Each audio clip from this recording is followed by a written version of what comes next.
और आप एक्सपेक्ट करते हो कि आपकी गाड़ी भी स्पोर्ट्स कार जैसा परफॉर्म करने लगे, तो वो पॉसिबल नहीं होता है। Hi guys and welcome back to your channel Indian octane.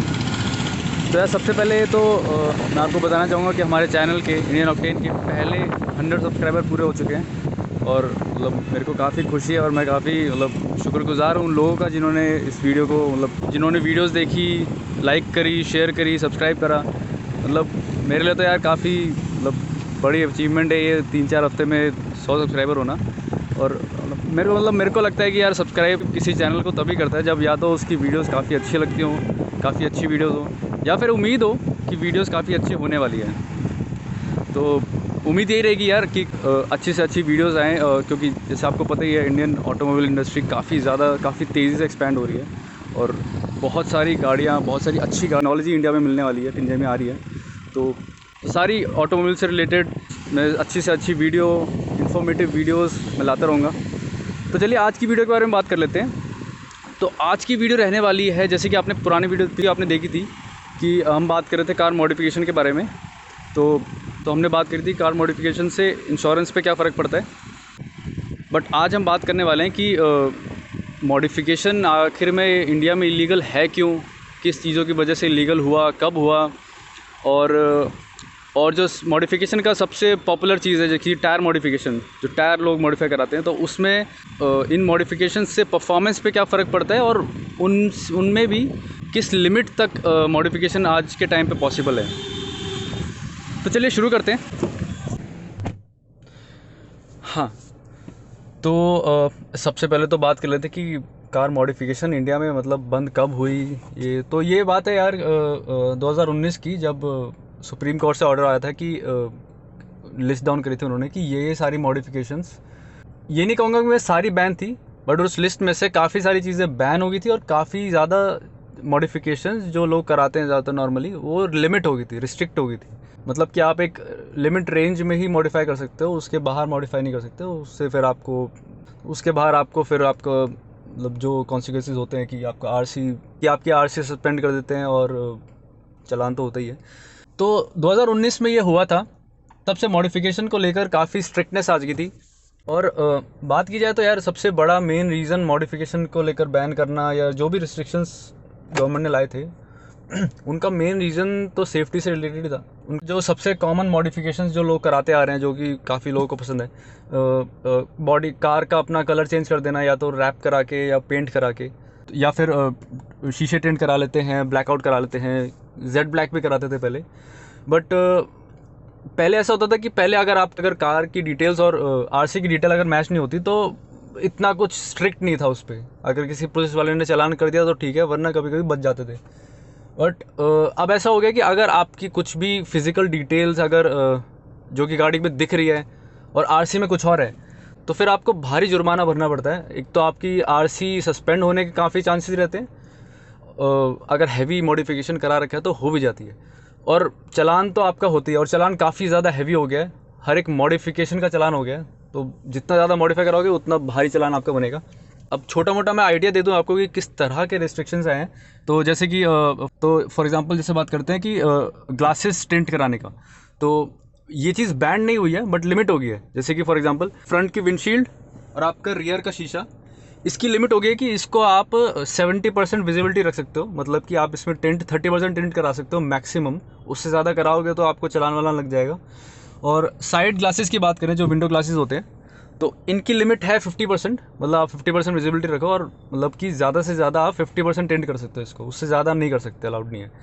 और बात कर लें कि हॉर्न का रिस्ट्रिक्शंस तो काफ़ी साल से चलता आ रहा है। वो शायद 1989 में ही आ गया था मोटर व्हीकल एक्ट में, कि उसका एक लिमिट था कितना, 93 डेसिबल से 110 या 112 डेसिबल की रेंज में ही आप हॉर्न गाड़ी में इंस्टॉल कर सकते हो, या फिर मैन्युफैक्चरर उसमें दे सकता है। अगर उससे लाउड हॉर्न आप इंस्टॉल करते हो गाड़ी में तो फिर वो एक तरह से नॉइज़ पोल्यूशन को बढ़ाता है, तो उस वजह से वो चीज़ बैंड है, वो चीज़ लिमिटेड है।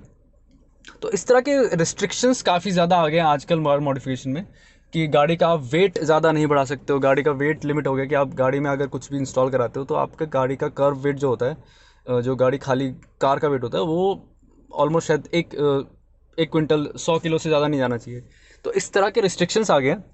इन्हीं में सबसे बड़ा, सबसे कॉमन मॉडिफिकेशन जो आजकल काफ़ी लोग कराते हैं अपनी, चाहे वो स्विफ्ट हो या फॉर्च्यूनर हो, सब में मॉडिफिकेशन कराते हैं, और वो है टायर्स को अपग्रेड कराना। अब एक सीधा सा रूल जो आरटीओ की तरफ से है कि जो आपके फेंडर्स होते हैं गाड़ी के, उससे उस लाइन से बाहर आपके टायर नहीं जाने चाहिए। मतलब आप इतने चौड़े, इतने बड़े टायर मत लगाओ कि वो उससे बाहर ही चले जाएं।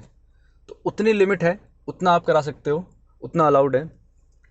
अब टायर्स की बात करी है तो अब टायर्स के बारे में थोड़ा सा डिटेल में बात कर लेते हैं कि किस किस तरह के अपग्रेडेशन टायर्स में होते हैं, जो लोग कराते हैं, क्यों कराते हैं, क्या उसके प्रोज हैं, क्या कॉन्स हैं, डिसएडवांटेजेस क्या हैं, एडवांटेजेस क्या हैं।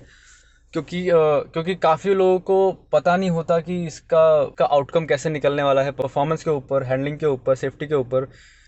तो उन सब के बारे में बात कर लेते हैं। तो सबसे पहले कैटेगराइज कर लेते हैं हम टायर की चौड़ाई, विड्थ, कि पतले टायर या चौड़े टायर। और दूसरी कैटेगरी है टायर की प्रोफाइल यानी कि ये जो आप देख रहे हैं, ये जो रबड़ एरिया होता है, ये प्रोफाइल कहते हैं इसको। मोटी प्रोफाइल है यानी कि मोटा रबड़ है, अलॉय साइज छोटा है, या फिर लो प्रोफाइल है और अलॉय साइज बड़ा है। तो ये डिफरेंसेस होते हैं। तो ये दो कैटेगरी है, विड्थ और इसकी प्रोफाइल। तो पहले बात कर लेते हैं प्रोफाइल के बारे में। तो जैसे कि जिन गाड़ियों में, जैसे कि आपने देखा होगा स्पोर्ट्स कार में लो प्रोफाइल यूज़ होती है। तो पहले बात कर लेते हैं लो प्रोफाइल टायर्स की। अगर आप, और मैं क्लियर कर दूं ये बात कि, और मैं ये बात क्लियर कर देना चाहता हूँ कि जो भी चेंजेस के बारे में हम बात करने वाले हैं अभी, जिन जिन चेंजेस के जो कॉन्सिक्वेंसेज हैं, जो आउटकम्स हैं, वो तभी एप्लीकेबल हैं अगर आप थोड़ा सा ड्रास्टिक चेंज करते हो, थोड़ा सा ज़्यादा चेंज करते हो। कि मान लो अगर आपका टायर साइज़ है, टायर चौड़ा है 200 mm, और अगर आप उसमें अपग्रेड करके लगाते हो 240 या 250 तक पहुंच जाते हो, या तो उसमें दिक्कत आ सकती है। तो उसमें आपको ऐसे कॉन्सिक्वेंस, तो उसमें आपको ये सब चीज़ें फेस करनी पड़ सकती है, ये सब दिक्कतें फेस करनी पड़ सकती है। उन्हीं के लिए एप्लीकेबल है। हल्का सा माइनर चेंजेस से इतना फ़र्क आपको देखने को नहीं मिलता है यूजुअली। हाँ, तो बात कर रहे थे हम फर्स्ट अपना है हाई प्रोफाइल टायर। अब हाई प्रोफाइल टायर्स का क्या होता है, इनका रबड़ एरिया ज़्यादा होता है। अब रबड़ का क्या होता है कि रबड़ में होती है फ्लेक्सिबिलिटी। तो जैसे जैसे आप ख़राब रास्तों पे चलाते हो, तो आधे से ज़्यादा शॉक्स और गड्ढे, पोर्ट होल्स, वो टायर एब्जॉर्ब कर लेता है, और उतना ज़्यादा इम्पैक्ट आपके कैबिन में आता नहीं है गाड़ी में। आधे गड्ढे टायर एब्जॉर्ब कर लेते हैं। अब ये चीज़ काफ़ी अच्छी होती है ऑफ रोडिंग व्हीकल्स में, हैवी व्हीकल्स में, जिसमें लोड ज़्यादा होता है, और जो ज़्यादातर ख़राब रास्तों पे चलते हैं, लंबे रास्तों पे चलते हैं। ये तो हो गया उसका एडवांटेज कि हाई प्रोफाइल टायर्स का एडवांटेज क्या है। पर उसी के साथ साथ इसके डिसएडवांटेजेस भी हैं। जैसे कि अगर हाई प्रोफाइल टायर्स आप लेके चलते हो अपनी गाड़ी में, तो क्या होता है कि जब आप कभी कुछ हाई स्पीड्स कर रहे होते हो गाड़ी में, तो टायर डिफ्लेक्शन के चांसेस, टायर रिकलिंग के चांसेस काफ़ी ज़्यादा होते हैं। अगर तो बॉडी रोल जो होता है, बॉडी रोल उसमें फिर ज़्यादा फील होने लगता है। तो उससे क्या होता है, स्टेबिलिटी में तो फ़र्क पड़ता ही है, बट उससे क्या होता है कि टायर की लाइफ भी काफ़ी कम हो जाती है, टायर जल्दी वेयर आउट हो जाता है जल्दी। तो ये कॉन्सिक्वेंसेस हाई प्रोफाइल टायर्स के होते हैं। अब बात करें लो प्रोफाइल टायर्स की, तो उसमें क्या होता है कि उसमें आपको ये वेयर एंड टेयर, ये टायर डिफ्लेक्शन, रिंकलिंग, ये सब आपको नहीं मिलने वाला है, चाहे आप कितना ही तेज़ चला रहे हो उसको। तो उससे क्या होता है कि आपकी हैंडलिंग थोड़ी सी इंप्रूव होती है। और जैसे कि आपने देखा ही होगा कि स्पोर्ट्स कार में काफ़ी ज़्यादा यूज़ करते हैं इसको। बट लो प्रोफाइल टायर के भी कुछ डिसएडवांटेजेस होते हैं। जैसे कि अगर आप low profile tyres sports car में तो मैन्युफैक्चरर देते हैं, बट अगर आप वही लो प्रोफाइल टायर्स अपने किसी नॉर्मल गाड़ी में लगवा दोगे, और आप एक्सपेक्ट करते हो कि आपकी गाड़ी भी काफ़ी तेज़ हो जाए, काफ़ी स्टेबल हो जाए, और स्पोर्ट्स कार जैसा परफॉर्म करने लगे, तो वो पॉसिबल नहीं होता है। आपका जो राइड कंफर्ट है उसको भी वो अफेक्ट कर देगा, क्योंकि टायर साइज़ पतला हो गया, टायर प्रोफाइल पतली हो गई है, तो वो उतने शॉक एब्जॉर्ब करने के बजाय शॉक ट्रांसफ़र कर देगा। मतलब जो समझ लो कि एक रास्ते में अगर माचिस की तिल्ली भी पड़ी है, तो वो आपको पता लग जाएगी कि यार कि रोड पे कुछ था, तो वो सारा ट्रांसफ़र होते रहता है आपकी कैबिन में। तो एक तरह से अनकंफर्टेबल राइड बन जाती है, और जितने ज़्यादा आपको गड्ढे फील होंगे, उतना ज़्यादा रोड नॉइस बढ़ जाएगा। तो ओवरऑल गाड़ी का कंफर्ट, राइडिंग कंफर्ट, उससे हैम्पर होना ही होना है, ख़राब होना ही होना है। और काफ़ी लोग सोचते हैं कि स्पोर्ट्स कार में ऐसा हो जाता है तो हम भी कर लेंगे, तो हमारे में भी सेम परफॉर्मेंस निकल के आने वाली है। बट यार मैं आपको फ्रैंकली बताऊं तो स्पोर्ट्स कार में सिर्फ पतले प्रोफाइल की वजह से वो इतनी स्टेबल, इतनी क्विक नहीं होती है। काफ़ी सारे और फैक्टर्स रहते हैं उसमें, कि उसका सस्पेंशन अलग से ट्यून्ड होता है, उसके बॉडी वेट डिस्ट्रीब्यूशन अलग होता है, उसका वेट अलग होता है गाड़ी का, और उसकी पावर अलग होती है। तो मतलब काफ़ी सारी चीज़ें होती हैं जो अफेक्ट करती है। सिर्फ टायर आप वैसे लगवाने से करोगे कि यार मेरी गाड़ी भी वैसा परफॉर्म करे, तो वो जनरली होता नहीं है। तो ये तो बात होगी टायर प्रोफाइल के बारे में। अब बात करते हैं टायर विड्थ के बारे में। तो जनरली आप लोगों ने देखा होगा कि चौड़े टायर ज़्यादा तो हमें हैवी व्हीकल्स में मिलते हैं, जिनमें वज़न ज़्यादा होता है, ट्रक्स होते हैं, ट्रॉलीज होती हैं, बसेज होती हैं। और आपको मिलता है जिनमें अगर टेक्निकल टर्म में बोलूँ, जिनमें टॉर्क ज़्यादा हाई होता है, मतलब जो कि तेज़ भागने के लिए होती हैं, स्पोर्ट्स कार होती हैं।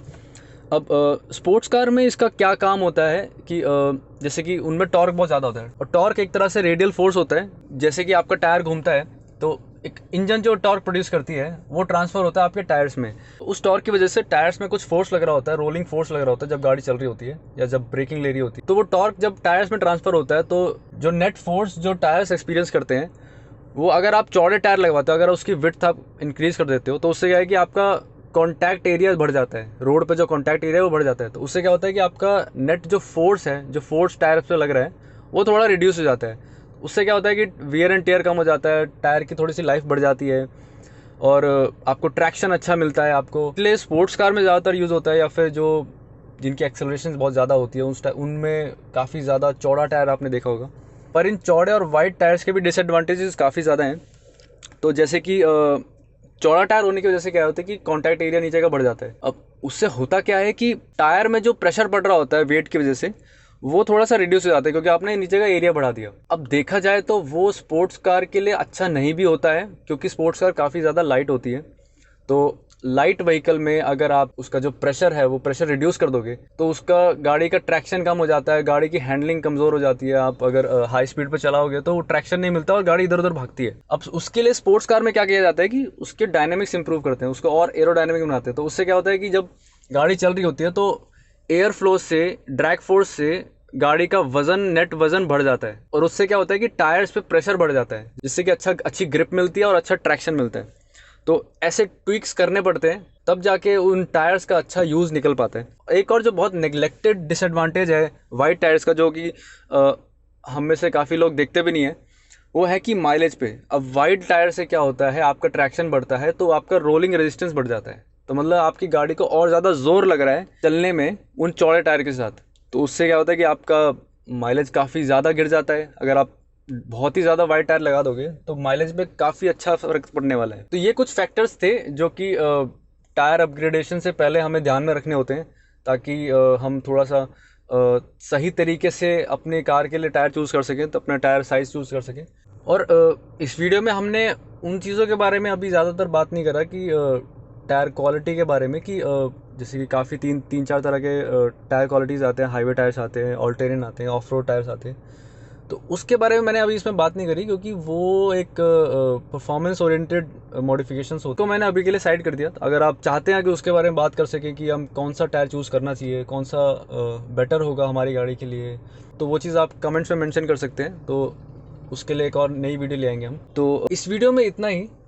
अगर आपको कुछ डाउट है इससे रिलेटेड, मॉडिफिकेशन से रिलेटेड, तो आप ज़रूर से ज़रूर हमें कमेंट्स में बताएं। अगर आपको लगता है कि ये चीज़ आपको किसी के साथ शेयर करनी चाहिए तो बिल्कुल शेयर करिए। इस वीडियो को पूरा देखने के लिए आपका शुक्रिया। तब तक के लिए गुड बाय।